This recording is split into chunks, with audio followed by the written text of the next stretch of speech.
श्रीराम मागा श्रोती आक्षेपिले, ते पाहिजे निरोपिले, निरावे विकैसे झाले चराचर। याचे ऐसे प्रतिवचन, ब्रह्म जे का सनातन, तेथे माया मिथ्या भान, विवर्त रूप भासे। आदि एक परब्रह्म, नित्य मुक्त क्रिय परम, तेथे अव्याकृत सूक्ष्म झाली मूळ माया। आद्यमेकं परब्रह्म नित्यमुक्तं, विक्रियं तस्य माया समावेशो जीवं व्याकृतात्मक। एक ब्रह्म निराकार, मुक्त क्रिय निर्विकार, तेथे माया उडंबर कोठून झाली। ब्रह्म अखंड निर्गुण, तेथे इच्छा धरी कोण, निर्गुणी सगुणे विन इच्छा नाही। दासबोधातला हा दशक आहे। दशक 8वा समास दुसरा, 8व्यातला दुसरा समास आहे। आणि या समासाचं नाव लक्षात ठेवा, सूक्ष्म आशंका। एक लहानशी शंका आहे। आता इथे ब्रह्म कसं आहे ते पाहिलं पाहिजे। तर समर्थ सांगून टाकतात ब्रह्म निराकार आहे। आणखी एक सांगतात महत्वाचं ते, की ब्रह्म हे अक्रिय आहे। अक्रिय म्हणजे क्रियमाण नाही। ब्रह्माच्या ठिकाणी क्रिया नाही, क्रिया घडतच नाही, म्हणजे कर्म घडत नाही ब्रह्माच्या ठाई, असं अक्रिय आहे। कर्तेपणा नाही, म्हणजे अकर्तृत्व आहे, काही करतच नाही, करते पण नाही, असं ब्रह्म आहे। निर्गुण तर आहेच, आणि आकार नसल्यामुळे निराकार आहे असंही सांगून ठेवलेलं आहे। निर्गुण आहे, निराकार आहे, आणि एकले एक आहे, एकमेव आहे। बघा, असं सगळं लक्षात घ्या, ब्रह्म म्हणून जे काही आहे ते। तर ब्रह्म जर असं आहे, तर आमच्या अनुभवाला हे जे काही येत आहे ते कसं काय? त्याचं कर्तृत्व कोणाकडे? अनुभवाला जे काय येतं त्याला तुम्ही म्हणता, तुम्हीच नाव दिलेलं आहे। काय नाव दिलेलं आहे तुम्ही? हे झालेलं नाहीये, माया आहे असं म्हटलेलं आहे। माया आहे म्हणजे अनुभवाला येतंय, कळतंय, भासतंय, आणि कळतंय ते अवघड जे आहे कळणार म्हणून, ते छळणार बनलेलं आहे। छळणार बनलेलं आहे म्हणजे दुःखकारक बनलेलं आहे, दुःख देणार, दुःखदायक बनलेलं आहे। त्यामुळे आम्ही जे काही म्हणजे कळतेपणातून करत असतो, वागत असतो, ते ह्या दुःखातून मोकळीक मिळावी यासाठी असतं। काहीतरी बरं वाटावं, काहीतरी सुख वाटावं, दुःख आहे म्हणून काहीतरी आनंद वाटावं, काहीतरी प्रसन्नता वाटावी, असं सतत आमचं वागणं घडत आहे। बरोबर? हा, मग आता शेवटी तर आम्हाला कळून चुकतंय की ह्या दुःख कष्टातून सुटण्याचा काहीतरी मार्ग दिसला पाहिजे, असला पाहिजे, आणि त्या दिशेनं मग आमची काय म्हणा धाव धावपळ, आमची क्रिया आमच्याकडून घडती आहे. त्याला तुम्ही नाव काही द्या. सुखाच्या शोधासाठीच आम्ही म्हणजे सगळी जनलोक, माणसं, प्राणी म्हणा, काहीतरी आम्हाला श्रेयस्कर, कल्याणकर असं प्रेयस लाभावं असं सतत वाटत राहत. तुम्ही म्हणता जे मुळात आहे ते ब्रह्म, ते कशात म्हणजे वागणुकीत कधीच नसतं, अक्रिय आहे असंच सांगून टाकलेलं आहे, अक्रिय आहे. मग या अशा अक्रिय अशा ब्रह्माच्या ठाई ही माया म्हणून तुम्ही ज्याला म्हणता की जी झालेली नाही, माया या शब्दाचा अर्थच असा आहे की मा म्हणजे नाही, या म्हणजे जी, जी नाहीच. अरे अवघं जे काही दिसतं भासतं आहे ते तुम्ही मायेमध्ये टाकून दिलेलं आहे, बरोबर ना? मग हे अवघं आम्हाला त्रास देणारं जे आहे ते निर्माण झालं कसं, केलं कोणी, करणारा कोण, ही आमची शंका आहे. ही आमची शंका, हा आम्हाला पडलेला प्रश्न. हे झालंच कसं? आता ब्रह्म एकमेव आहे, दुसरं नाही. मग हे दुसरं जे काही आहे ते घडलं कसं, निर्माण झालं कसं? एक तर म्हणता की ब्रह्माच्या ठिकाणी कर्तृत्व नाही, करते पण नाही, मग माया झाली कशी? आणि एवढी छळते आहे, दुःख देते आहे, त्रास देते आहे, हा भोग भोगावा लागतो आहे. मग हे निर्माण झालेलं आहे असं कसं कसं काय आहे? याचा करता कोण? मग त्या कर्त्याने केलं तरी कशासाठी? जस अवघं दुःखदायक आहे. लक्षात घ्या, लक्ष आहे. प्रश्न छोटासाच आहे पण तो महत्वाचा आहे आणि त्याची काय फोड म्हणा लक्षात घेण्यासाठी इथलेच काही शब्द आहेत दासबोधातले, या समासातले. एक तर पहिल्याच सुरुवातीलाच समर्थ सांगतात माया भासते आहे पण ती विवर्त रूप भासते आहे. शब्द बघा लक्षात, विवर्त म्हणजे मूळ जे ब्रह्म आहे ते काही करत नाहीये, त्याच्या ठिकाणी क्रिया नाहीये, पण त्याच्या ठिकाणी म्हणूयात आपण, खरं त्याच्या ठिकाणी काही होतही नाही म्हणूया.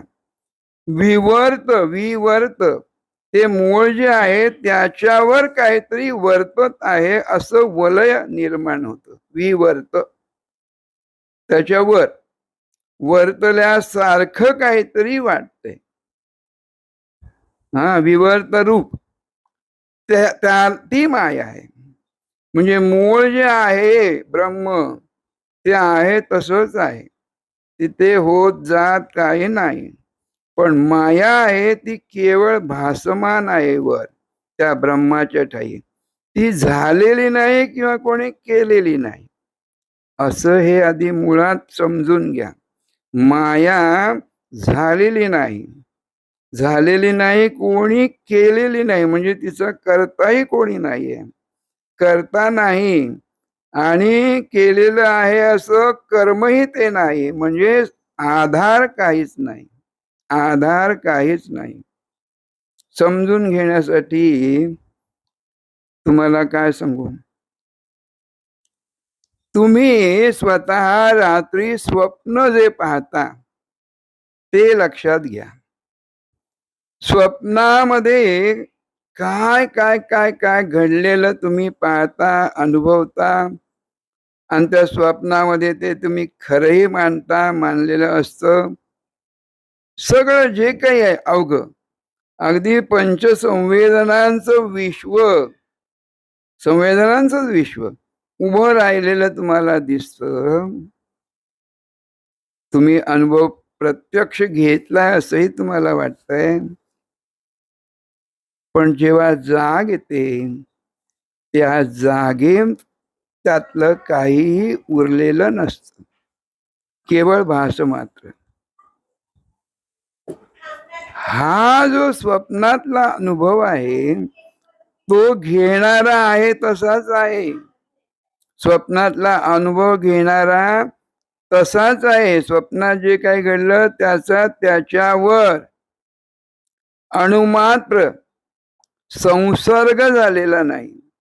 केवळ कल्पनेने भासलं आणि कल्पनेतच तो वावरला तिथे. प्रत्यक्ष जाग आली तेव्हा त्याच्यातही कोणताही सर्ग त्याला झालेला नाही हे त्याने पाहिलं, कळलं. हे लक्षात घ्या. मग अनुभव घेणारा म्हणून जो आहे, काय म्हणा त्याला, ब्रह्म म्हणा, त्याच्या ठायी जे काही घडलं ते झालेलंच नाहीये. केवळ कल्पनाभास आहे तो. आणि तो मुळात कसा आहे, मग तो भासातीत आहे. भासाच्या बाहेरच आहे तो. तो भासामध्ये नाहीये. कसा आहे तो, मग निराभास. तो निराभास आहे. त्याच्या ठायी हा आभास निर्माण झाला, स्वप्नभास म्हणून. काही घडलेलं नाही. हे लक्षात घेतलं का तुम्ही? हे आलं लक्षात आता?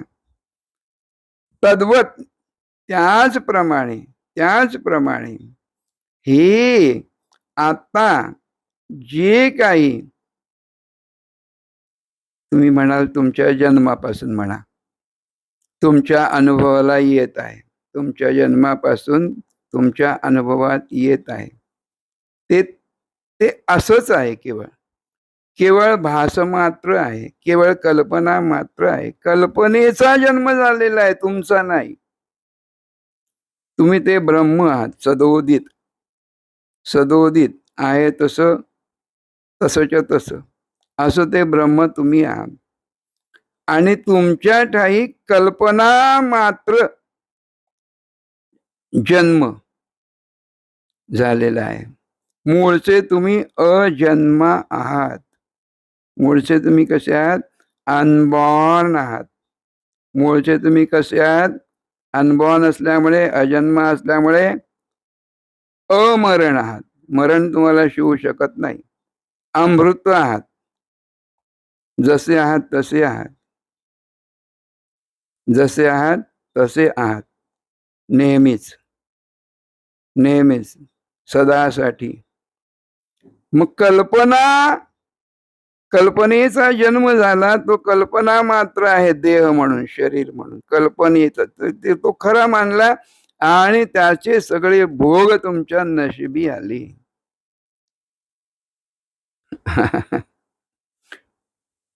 लक्षात घ्या. मग एकदा का तुम्ही मी देह नाही असं म्हटलं, आणि तशाच प्रकारे स्वतःला ठाम सदोदित ब्रह्म म्हणून पाहू लागलात, तर हे माया म्हणून जे ओढंब निर्माण झालेला आहे, त्या मायेचा प्रभाव कसा नाहीसा होतो हे तुम्हीच पाहाल. तो तुमचा अनुभव होणार. कल्पना मात्र असलेली माया आणि मूळचा सदोदित असलेला ब्रह्म असल्याचा अनुभव, साक्षात अनुभव, तुम्ही याची देही, याची डोळा पाहाल, अनुभवाल. तर हे जे आहे ह्याला म्हणा ज्ञान. असं ज्ञान त्याला म्हणायचं अध्यात्म. आणि हे अध्यात्म आम्ही ह्या दासबोधातून प्राप्त करतोय. हे ज्ञान तर हा दासबोध तुमच्या आमच्या नित्य वाचनात असलाच पाहिजे. का बरं? कारण हा गुरुग्रंथ आहे. गुरुग्रंथ म्हणजे काय? तर तुमचा आमचा संप्रदायाचा म्हणूया. आता संप्रदाय शब्दाची इथे उच्चार झाल्यावर तुम्हाला स्मरण व्हायला पाहिजे ते भाऊसाहेबांचं पुण्यस्मरण. आज आज आहे चैत्र शुद्ध नवमी. चैत्र शुद्ध नवमी म्हणजे रामनवमी आहे.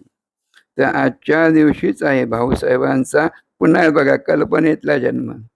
भाऊसाहेबांचा जो जयंतीचा दिवस आहे तो आज रामनवमीचा दिवस आहे. तर त्याच्या दिवशी भाऊसाहेबांनी अवतार घेतला म्हणूया. अवतार घेतला आजच्या या पवित्र दिवशी.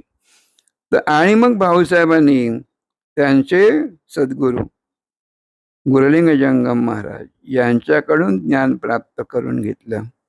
आणि त्याच गुरुलिंग जंगम महाराजांनी आता एक थोडंसं उल्लेख आला म्हणून आपलं सांगून ठेवतो, स्मरण झालं म्हणून, की गुरुलिंग जंगम महाराजांनी त्यांना जे ज्ञान प्राप्त झालं ते त्यांचे गुरु काळसिद्धेश्वर आपले मूळ संप्रदायाचे मूळ गुरु काळसिद्ध. आता हे जे काळसिद्ध आहेत त्यांना ज्ञान प्राप्त झालं ते त्यांचे गुरु असं म्हणूया. की रेवणनाथ म्हणून, रेवणनाथ नवनाथांपैकी रेवणनाथ, त्यांच्याकडून त्यांना दीक्षा मिळाली. तर ही जी परंपरा आहे ती मुळातली नाथ परंपरा आहे. नाथ परंपरा तुम्हाला सगळं नवनाथ, आणि त्या मूळ त्यांचे मूळ कुठे जातं? दत्तगुरूंकडे मूळ. त्या आपल्या संप्रदायाचा मूळ पुरुष म्हणून जो आहे, आमच्या महाराजांनी सांगून ठेवलेलं आहे त्यांच्या निरूपणातून, की आमच्या संप्रदायाचे मूळ पुरुष म्हणून दत्तगुरु आहे. आणि त्यांचे गुरु कोणतं? आदिनाथ शिवशंकर. अशी ही परंपरा एक लक्षात घ्या. तर ही परंपरा ही चालत आलेली आहे. तर भाऊसाहेबांनी गुरुलिंग जंगम महाराजांकडून ज्ञान प्राप्त करून घेतलं. तर ते गुरुलिंग जंगम महाराज दासबोधाचं नित्य वाचन करीत असत. आणि दासबोधावरच निंबर्गीच्या त्या मारुतीच्या देवळात बसून दासबोधावरच प्रवचन निरूपण करीत असत. तर त्यांना हा दासबोध कसा प्राप्त झाला?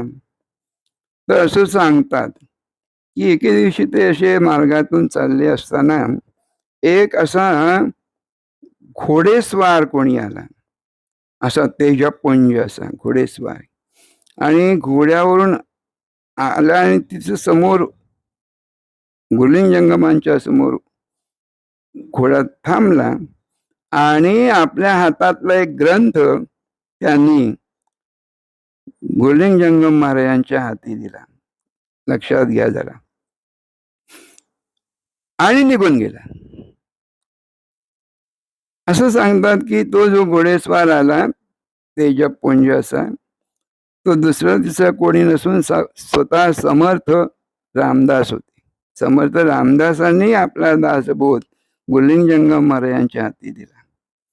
आणि तेव्हापासून गुरुलिंग जंगम महाराजांनी दासबोध आपल्या नित्य वाचनात ठेवला आणि निरूपणासाठी. हे लक्षात घ्या. आणि म्हणून मग भाऊसाहेब महाराजांनी जेव्हा ठरवलं संप्रदायाची स्थापना करावी, तेव्हा गुरुदेव रानडे, अंबुराव महाराज असे त्यांचे शिष्य होते सोबतीला. आणि ते भजन वगैरे तुम्हाला सगळ्यांना माहिती आहे. 12 अभंगांची निवड करायला सांगितली. अभंगाची कोणी केली? गुरुदेव रानड्यांनी, अंबुराव महाराजांनी वगैरे एकत्र बसून केली. आणि मग भाऊसाहेबांनी त्यांना सांगितलं की गुरुग्रंथ म्हणून तुम्ही आपला हा घ्या संप्रदायासाठी. कोणता? दासबोध. ते तेव्हापासून आपल्या ह्या भाऊसाहेबांच्या हिंसगिरी संप्रदायात म्हणा किंवा स्वरूप संप्रदायात म्हणा किंवा नाम संप्रदायात म्हणा, आपला हा समर्थांचा दासबोध हा गुरुग्रंथ म्हणून मान्य झालेला आहे, हे लक्षात घ्या. म्हणून आपण सकाळी एक समास दासबोधातला, संध्याकाळी एक समास वाचत असतो. त्याबरोबर मनाचे श्लोक वाचतो संध्याकाळी, सकाळ संध्याकाळी. आणि आपण काय जसं काही भाऊसाहेबांनी सांगून ठेवलं त्याप्रमाणे आपण 4 भजनं करतो. काकड आरती, नंतर सकाळचं भजन, नंतर दुपारचं भजन आणि रात्रीचं भजन, अशी 4 भजनं करतो आणि दासबोधातले 2 समास वाचतो. बाकी आपण काही करत नाही. आणि दिलेलं जे नाम मंत्र, नाम गुरुमंत्र म्हणा, नाम मंत्र, त्याचं स्मरण करतो. केलं पाहिजे, गुरूंची आज्ञा आहे म्हणून केलं पाहिजे. आता एक एक लक्षात घ्या, ही परंपरा फार पूर्वीपासून चालत आलेली आहे, हे लक्षात घ्या. आणि परंपरेमध्ये साधनेला महत्व आहे. नामसाधना म्हणा, किंवा आम्हाला तर आमच्या महाराजांनी सांगून ठेवलं की 1 तासभर तरी तुम्ही, आमच्या महाराजांनी, निसर्ग महाराजांनी, तासभर तरी तुम्ही ध्यानाला बसलं पाहिजे. आता तुम्ही बघा तुम्हाला किती बसता येईल, किती वेळ बसता येईल. स्वतः भाऊसाहेबांनी खूप कष्टाने नामस्मरण, ध्यान म्हणा, क्या साधना केली. त्यांनी संप्रदाय स्थापन करताना आपल्या शिष्यांना ते काय सांगू तुम्हाला, 4-4 तास ध्यानाला बसवायचे. स्वतः त्यांनी तर 8-8 तास, 10-10 तास, 18-18 तास, कधी घरात बसून, कधी देवळात बसून, कधी रानात जाऊन तिथे बसून साधना केली. आजच्या काळामध्ये तुम्ही नोकरी धंद्यासाठी, व्यवहारासाठी तुम्हाला खूप इकडे तिकडे वागावं लागतं. आणि वेळ काही मिळत नाही. प्रवासात वेळ जातो, कामात वेळ जातो.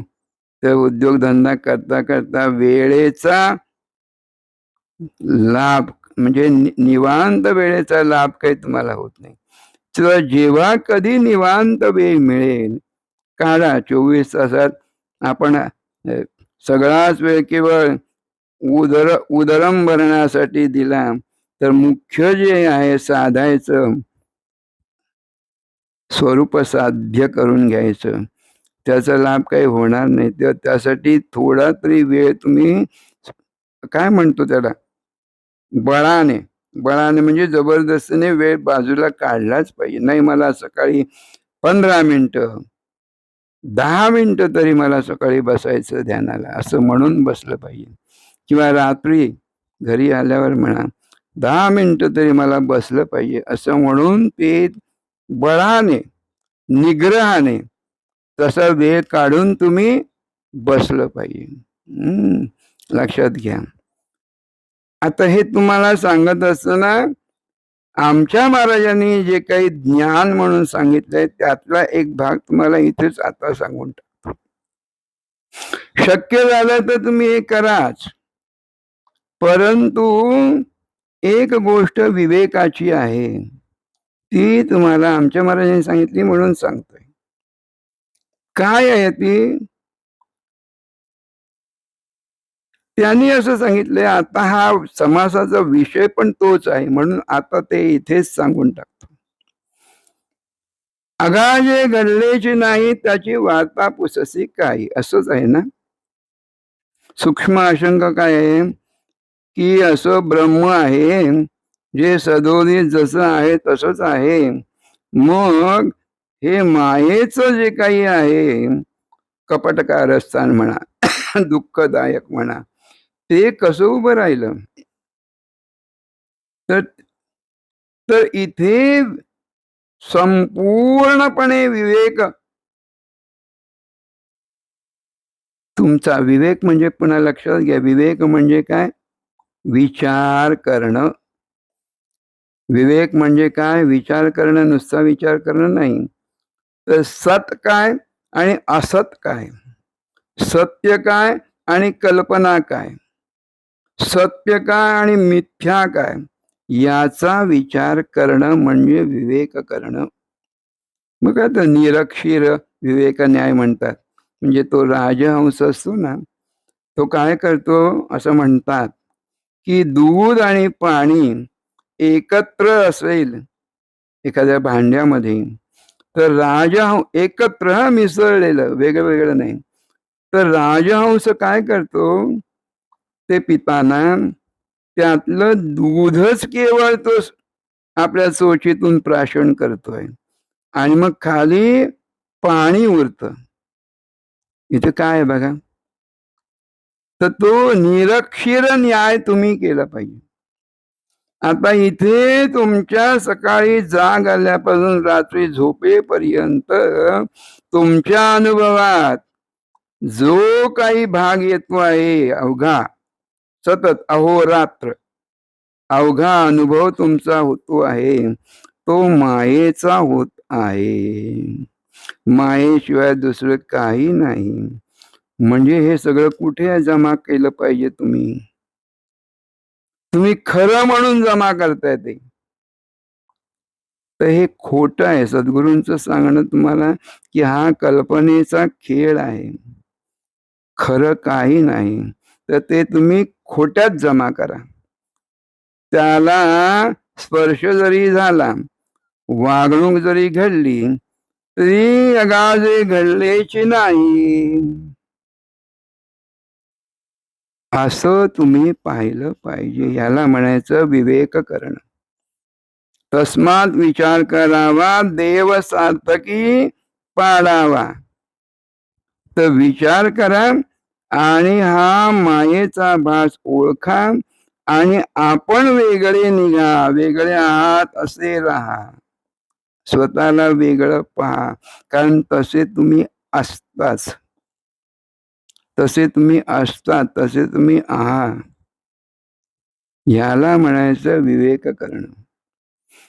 तर म्हणून म्हणून म्हणून आमच्या ठिकाणी आमच्या महाराजांनी सांगून ठेवलेली गोष्ट आहे, की की काय साधना नाही, तुला साधनेची गरज नाही. तू साक्षात परब्रह्म आहेस. मग तुला साधनेची गरज काय? ब्रह्माने म्हणायचं फक्त मी ब्रह्म आहे. बघा, महाराजांनी आम्हाला सांगितलेलं आहे, तुला साधनेची गरज नाही. थोडी ही वरची धूळ झटकून टाकण्यासाठी थोडं हे नामस्मरण कर.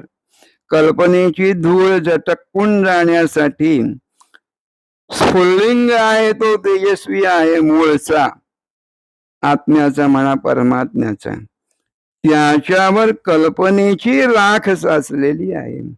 फुंकर मारली निखाऱ्यावर की ती राख उडून जाते आणि आतला लालबुंद असा जो निखारा आहे तो झगमगता होतो, प्रकाश देऊ लागतो. ते करा, तेवढंच करा. म्हणून महाराज सांगतात, निसर्ग महाराज सांगतात, की साधन नाही. कसलं आलंय साधन? कल्पना निमाली की तू आहेस तसाच आहेस, तर कल्पनेला घालवा, जन्म कल्पना नाहीशी करा. मग अमृत म्हणून जे सिद्ध असं तत्व आहे ते तुमच्या ठाई आहे, ते तुम्ही पाहून घ्या. तुम्हीच ते आहात, तुमच्या ठाई काय, तुम्हीच ते आहात. तर अशी ती सांगड घाला. भाऊसाहेबांच्या या संप्रदायामध्ये भाऊसाहेबांनी संप्रदाय स्थापन केला म्हणजे नेमकं काय केलं?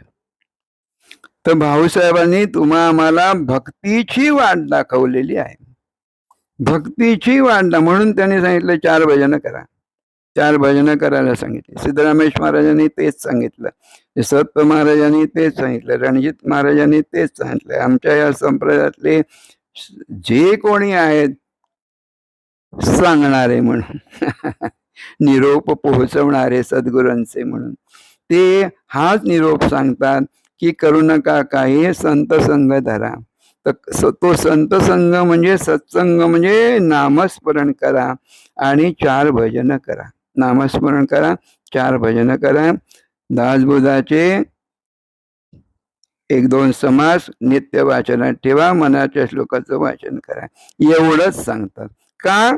कारण तुम्ही त्या सत्याला धरून राहावेत. तुमचा मार्ग चुकू नये. कल्पनेची धूळ तुमच्यावर साचत साचत जाऊन मूळचं तुमचं असणं जे आहे, तेजस्वी असणं, प्रकाशरूप असणं, ते तुमच्यापासून काय म्हणा त्याची फारकत होऊ नये. आहे तसं राहावं नव्हे, तुम्हीच ते कसं आहात ते तुमच्या नित्य अनुभवाचं व्हावं म्हणून हे सांगितलं. म्हणजे तुम्हाला मरणाचा अनुभव येणार नाही, दुःखाचा नाही, मरणाचा अनुभव येणार नाही. तुम्ही आम्ही प्रत्येक जीव जो आहे त्याला भीती कसली आहे, तर मरणाची भीती आहे. तर तो मरणाचा अनुभव नाही, तर आपण अमृत आहोत हा तुमचा नित्याचा अनुभव होईल. हे वरदान तुम्हाला भाऊसाहेबांकडून प्राप्त झालेलं आहे. तर आज भाऊसाहेबांची जयंती आहे. रामनवमी आहे. राम म्हणजे काय? आत्माराम. राम म्हणजे काय? नव्हे मी दुसरा कोणी नाही, रामच आहे. नव्हे मी म्हणून काही नाही आहे, केवळ राम आहे, केवळ आत्मा राम आहे. याची प्रचिती घ्या. भाऊसाहेबांचा आशीर्वाद सर्वांना आहे. जय गुरु. राजाधिराज सद्गुरुनाथ स्वतः महाराज की जय. राजाधिराज सद्गुरुनाथ सिद्धरामेश्वर महाराज की जय.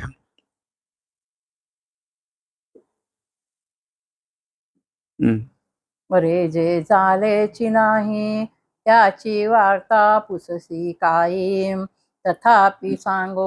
ठीक आहे. आता ही पुढच्या समासातली ओळ आहे, लक्षात घ्या. पुढच्या समासातली आपण एक पुढचा वाचतो ना ओवी, तर पुढच्या समासातली ओवी, अरे जे झालेची नाही त्याची वार्ता पुससी काही. लक्षात घ्या, काही घडलेलंच नाही आणि त्याच्याबद्दल विचारतोस काय? त्याच्याबद्दल विचारतोस काय म्हणजे कल्पना करतोस कशाला? झालंच नाही त्याची कल्पना करू नकोस. आहे तसा राहा. म्हणजे काय झालं नाही असं स्वतःला पहा, जन्म नाही असं पहा. कल्पनेशिवाय स्वतःला पाहायची शिकवण तुला देतोय, ती अंगी बाणव आणि आहेस तसा राहा. जय गुरु. राजाधिराज सद्गुरुनाथ सदत्त महाराज की जय. राजाधिराज सद्गुरुनाथ सिद्धरामेश्वर महाराज की जय. राजाधिराज सद्गुरुनाथ भाऊसाहेब महाराज की जय. राजाधिराज रणजित महाराज की जय.